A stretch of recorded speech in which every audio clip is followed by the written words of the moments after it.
Now, etong malaking problema dito, Hepe. According to them, ilang beses ka nang pabalik-balik? Bale, 6 days na po. 6 days. Ilang beses ka na? 5. Ikaw? 3. 6. Ito, Hepe, may mga hanap buhay. At malaking damage sa kanila na yung motorsiklo nila 20 days naka-impound. And ito, without bias, may ebidensya naman kami. I do not know kung staff mo or tao mo or somebody from the LGU nine-negotiate. Magkano daw ay babayad? 2K po. 2K. Bawat isa.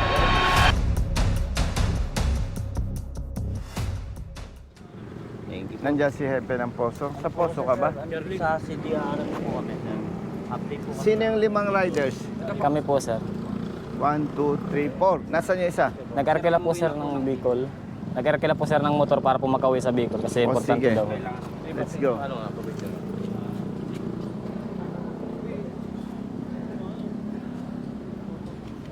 Let's go, let's go. Brothers! Bawal pangit cellphone. Hindi ako nagpapapicture sa pangit cellphone, ha? Hindi. Parang mga ilang beses na ito eh. Thank you. Lagi ako nagpapabideo kay sir pag napunta dito. Thank you. Thank you, brother.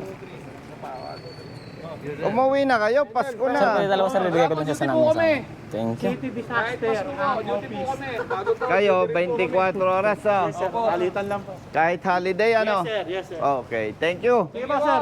Thank you po. Brothers, Joel, patingin ng ticket niyo.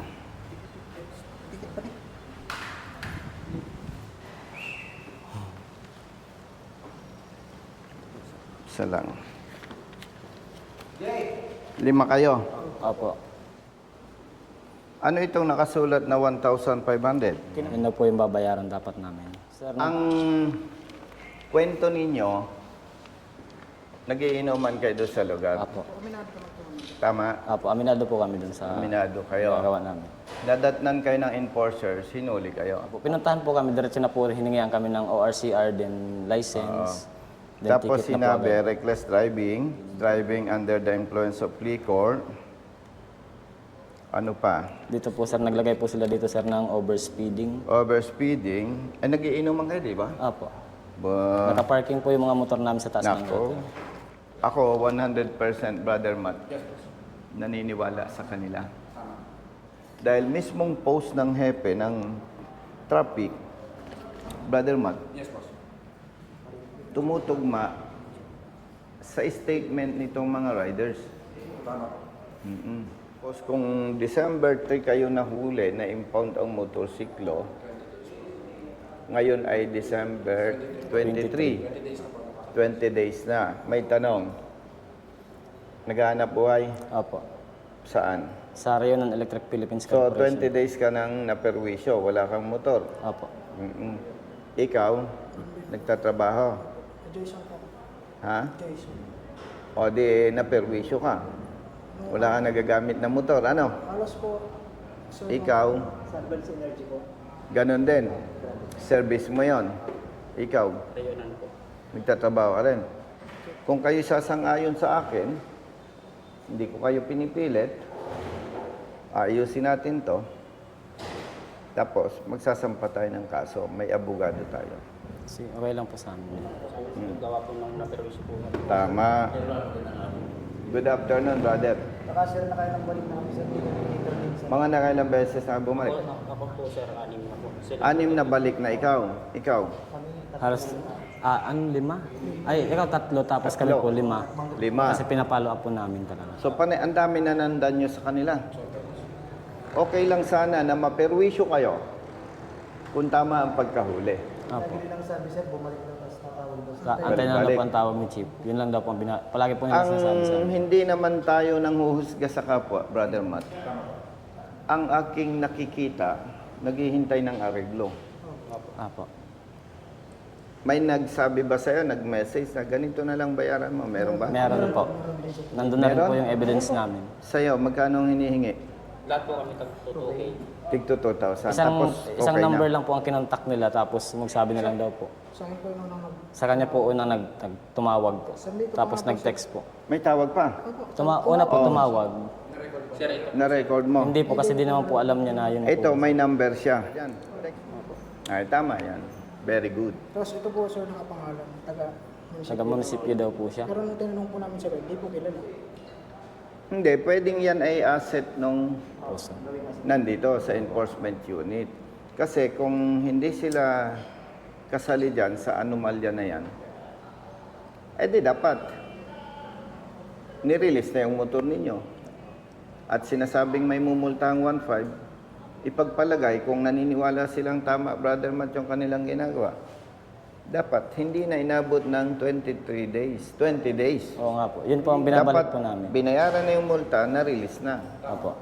At hindi naman namin kayo tutulungan kung tama ang kanilang ginagawa laban sa inyo. Yung isa nga po namin sir, kasama ng... Nag-arkila na po ng motor pa Magkano? Macau. Kasama po 11,500. yung down payment. Huwi lang po ng Makauwi lang po. Kung Bicol gawa po ng kailangan. Kailangan yan, may resibo siya, sabihin Meron mo. naman po. Magdidemanda tayo. Kasi pag pinayagan natin ang mali, mauulit-ulit, kawaawa ang biktima. Malinaw yon, ha? Wala naman kayo dapat ikatakot. Dito tayo, sir. Dito tayo. Good afternoon. Kumusta? Good afternoon po. Ito, sasamahan ko lang. Upo muna. Opo kayo, riders. Uray mo muna si ano? Si boss. Thank you, brother. Yes, sir. Yes, sir. Maganda nandito si Kap. Sa ano, nakita tayo doon sa Manong's. Oy, si. Nagko-picture ako sa'yo. Parang mas bata ka pa sa akin. Mas natatandaan mo eh. Nga pa. No? Siguro mga 1 month ago na. Hintayin lang natin si Hepe. Kaya po namin nire-record, binibideo, Apa. para aware yung law enforcement natin, personnel, and the motorists. Ano ba yung mali? Ano ba yung tama? Tama po. Para unti-unti yung maling ginagawa ng Nagkaalaman enforcement, may tama. Kawawa naman yung katulad nila. Chief, good afternoon. Good afternoon. Sensya ka na, 23 December ngayon. Okay lang. Half day, pero dahil si Kap ay pumunta sa'yo, Oo. blessing sa inyo. Brother, ito public service, public awareness, advocacy. Umpisahan ko na, Chief. Okay. Actually, 5 ito eh. Opo. Yung isa, umuwi ng Bicol, nagrenta ng motorsiklo, magkano? 11,500 po. 11.5. Point by point tayo para mas malinaw. Nire-respeto natin ang POSO, Enforcement Unit ng Binyan. And as advocates, kami, hindi namin pinapatulan yung sumbong na baseless at talagang may paglabag. Ang aligasyon nila, nag-iinuman sila dito sa isang parte ng Binyan, which is may nabanggit na Timbaw. Opo. Okay. Ang sabi nila, nagiinuman sila doon. Dumating ang enforcers mo. Hinuli sila. At sila ay tinikitan, reckless driving, driving under the influence of liquor, overspeeding, may others pa. Naka-public naman, Hepe, yung iyong post. Basahin ko, Hepe, yung post mo. Timbog ang 5 katao sa ginagawang racing ground ang bahagi ng Timbaw Road malapit sa Calax. Naabutan pa ang kanilang inuman session sa lugar at hinihintay mawala ang mga dumaraan bago magpaharurot at mag-exhibition. So base dito, totoo ang kanilang sumbong. Nagiinuman sila. Questionably, Hepe, ang charge ng enforcer mo. How come na ma-charge sila ng reckless driving? Hindi sila nagmamaneho that time na mahuli. So walang reckless driving. Pangalawa, wala hepeng driving under the influence of liquor. Yung overspeeding, wala. Kasi, yung sinasabi nilang nagiinuman at yung post mo, eksakto, 100% tugma. Now, etong malaking problema dito, Hepe, according to them, ilang beses ka nang pabalik-balik? Bale, 6 days na po. 6 days. Ilang beses ka na? 5 po. 5. Ikaw? 3 lang po. 3. 6 po. 6. Ito, Hepe, may mga hanap buhay. At malaking damage sa kanila na yung motorsiklo nila, 20 days naka-impound. And ito, without bias, may ebidensya naman kami. I do not know kung staff mo or tao mo or somebody from the LGU nine-negotiate. Magkano daw ay babayad? 2K po. 2K. Bawat isa. Walang negotiation. Siyempre, bawal yun. Brother, may ebidensya kami. Hindi tayo pwedeng magsalita Correct. ng para lang makapanira. And pag pinagbangga-bangga mo, Hepe, yung insidente, talagang may masamang motibo. Bakit?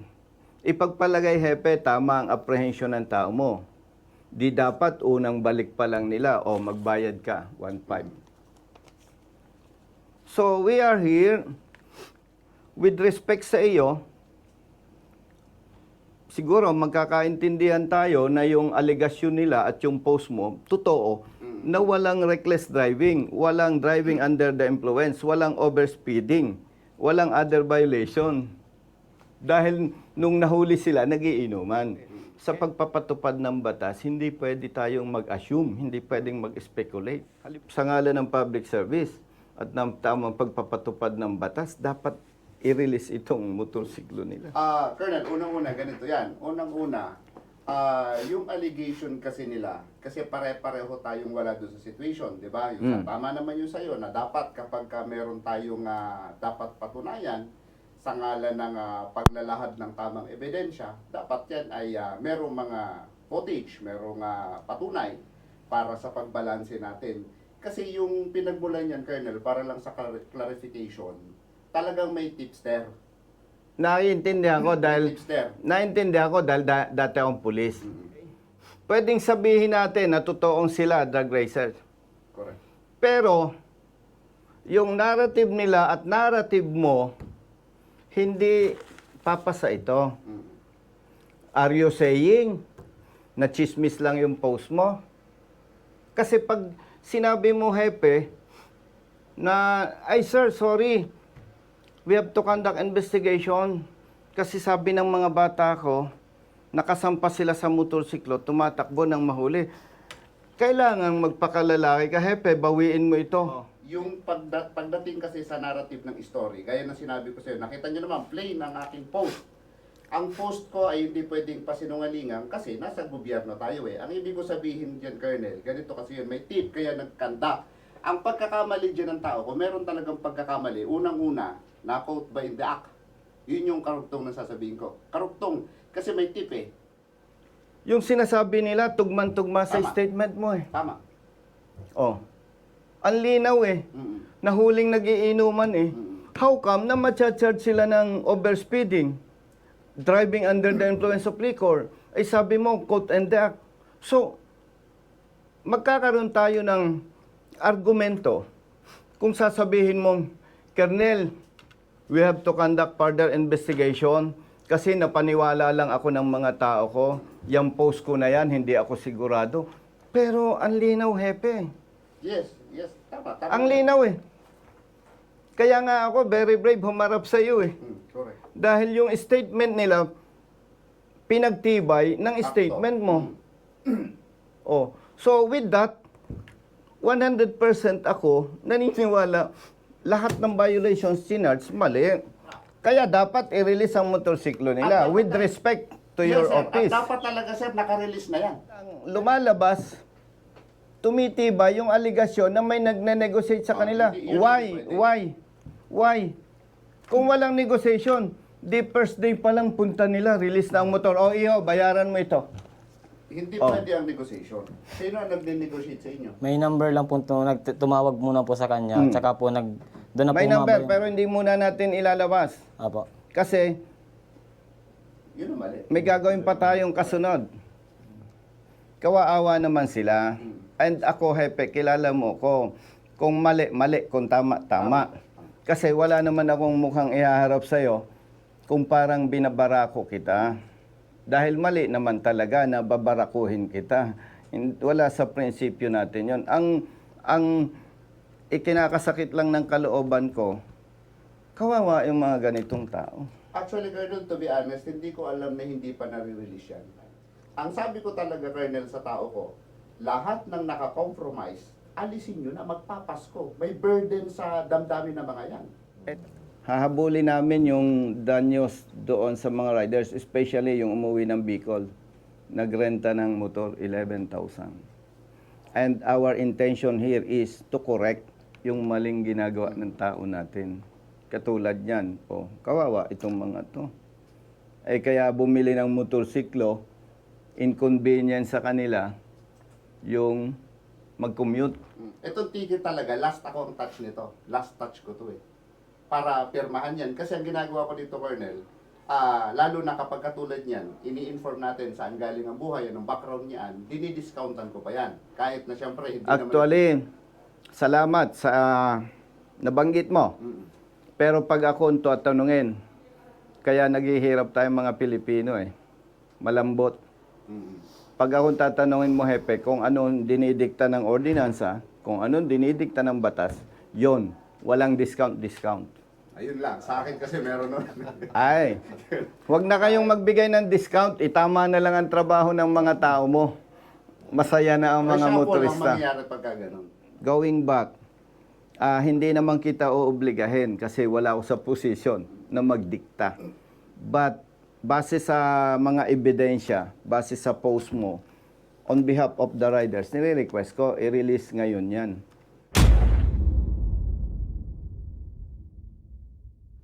Ito na yun. Wala. Wala na, inano ko na talaga lahat yung... Wala Okay na. po. Tinawagan ko na rin po yung nasa impound. Sige, sige. Nakatimbre na daw. Thank you. Sige. So, ayan, ang Colonel.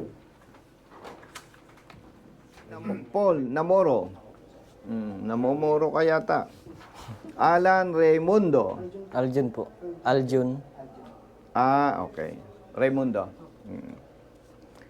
Judel. Palaminate nyo na. Peter Dimesa. Saan sir? Itong kay Edgar, Yun yung sa wala. sinong kukuha? Siya na lang. Sige. Pasalamat kay Hepe. Maraming salamat po, Chief. Supposedly, wala ka na dito sa office. Pero nandito ka.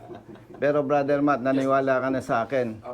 Meron akong special gift from God na alam ko yung positive na lakad at magne-negative. Imagine, half day lang sila pero Update. di ba? Update.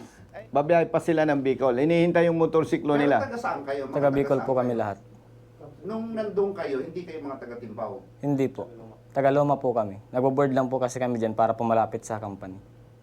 Opening salvo namin sa January 2026. Magsasampa kami ng kaso. Mabait ako, Hepe, pero pagdating sa batas, gusto ko mabagsik tayo. Para masupil, magbago. So, maganda, makaalis agad tayo. Para Apo. masaya. Baka makabiyahe po mamaya madaling araw. Hepe, samahan ko na sila sa impounding. Picture ko na po kayo nasama-sama po. Okay, sige, with Hepe. Mike po, 1, 2, 3. Next one. Okay po, next po. Okay, 1, 2, 3. So po. Last one po sa akin. May request ako kay Hepe at kay Kapitan, ganito. Okay po. Hindi ito Okay. politika, Opo. Hepe. Ang symbolism nito, basta tama, kampi-kampi tayo. Thank you. Sige, sige, sige. Sensya. Salamat ha. Tabi-tabi na lang ha.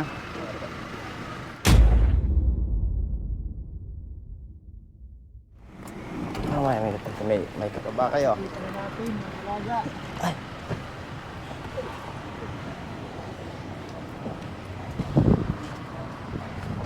Asan yung in charge dito?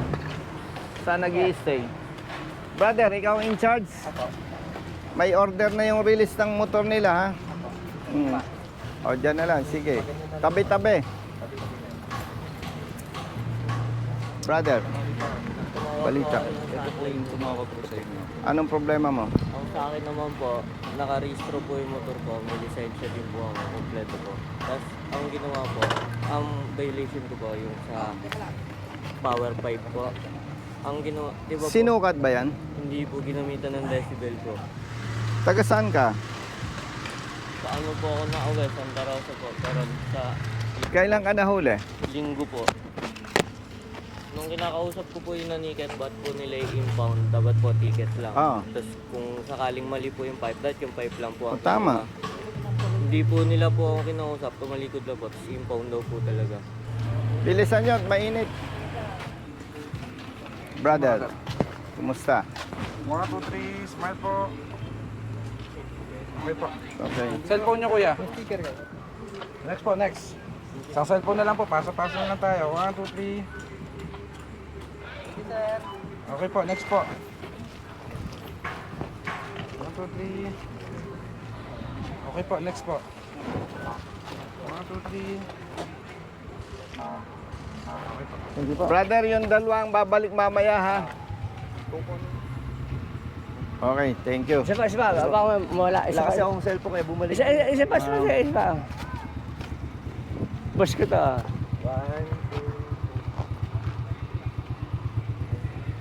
Sir. Thank you. Okay yung apat, makinig kayo, ha? Kung may pangarap kayo sa buhay, ito ang tatandaan nyo. 1, huwag magpapatakbo ng sobrang bilis. Dahil kapag mabilis ang takbo mo, nagka-problema, malamang mamamatay ka. Okay? Number 2, huwag sasakay sa motorsiklo na walang helmet. Dahil kapag wala kang helmet, maayos ang takbo mo, nasabitan ka na ibang sasakyan, natumba, mas matigas ang semento kaysa ating ulo. Kaya kapag wala kang helmet, nagmumotorsiklo ka, pwedeng buhay ka ngayon, bukas mamamatay ka. Malinaw. Pangatlo, ang ating opisina 24 oras bukas. Isa lang ang pamantayan, ha? Basta tama, kampi-kampi tayo. Malinaw? Malinaw po. O sige, mag-ingat lagi. Maligayang Pasko, brother. Merry Christmas. Okay. Sige. Balikan agad yun sa tropa, ha? Okay. Liga. Inimpound ng bata mo yung motorsiklo niya at allegedly open muffler. Parang wala naman tayong ordinansang ganon.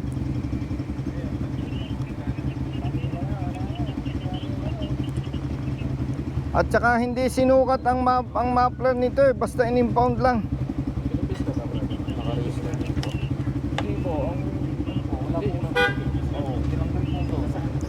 Ay, oo. Paano i-advise natin dito? Kawawa naman to. Hindi pwede hulihin yan, hindi pwede i-impound yan kung may lisensya yan eh. Kaya nga, Hindi pwede.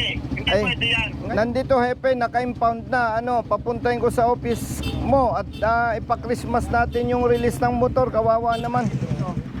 Magbibigay ako ng instruction sa kay admin ko. Papatawagin ko dyan sa impounding. Okay, itong rider mag-stay lang dito sa impounding. Tama ba? Yes ko. Antayin lang ang tapos ni admin. Okay, hepe, maraming salamat. Okay ko. Okay, bye-bye. Kausap ko si Hepe. Mali ang ginawa ng huli dito. Sinasabing loud pipe, hindi naman sinukat ang muffler. Pangalawa, brother, walang ordinansa na nag-uutos kapag may problema sa muffler, impound. May lisensya naman siya. Ngayon, kausap ko na si Hepe.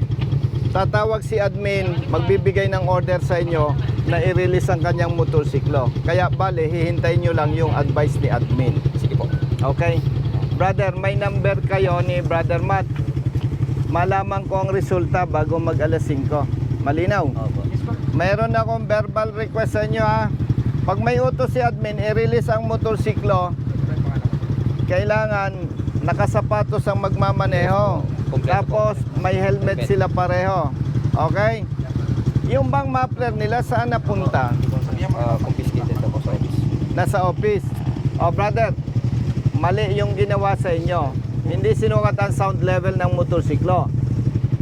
Okay? Kaya malinaw, mali ang pagkahuli sa inyo. Ikalawa, in-impound ang motorsiklo. Kaya after Christmas, pupunta kayo sa opisina ng Hepe ng Poso Binyan, i-claim natin yung muffler. Bakit? Kasi mali ang huli. Malinaw? Okay? So, kumuha ka ng, kung ikaw magmamaneho, may lisensya ka. Magsapatos ka, kumuha kayo ng 2 helmet. Meron po. May verbal request ako sa 2. Hindi ko kasi pwedeng utusan dahil hindi ko naman sila tao. Kailangan marirelease ang motorsiklo nyo, may helmet kayo, at bilang ikaw ang magmamaneho, nakasapatos. Okay? O sige. Brother, hintayin nyo lang tawag ni Hepe ha. Salamat. Okay. Okay, okay. Ando pala. O, ingat ha. Brother, thank you ha.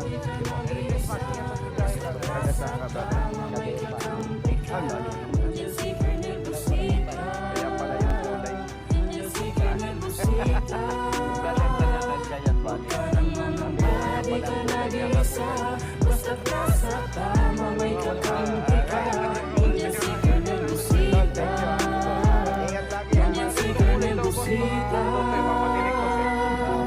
Bilat sa init, minsa'y basa din ng ulan. Pawis na gumuguhit sa mismo ring katawan. Kadalasang sumisingit, pagod nararamdaman. Ngunit diretso sa pagpihit, kumalaman ng tiyan. Bawat daan ng masikip, pinipilit malusutan. Marating lang ang lugar na dapat kong puntahan. Maihatid ng pagkain, serbisyong nakalaan. Para sa mga taong kailangan kong pagsilbihan. Napili kong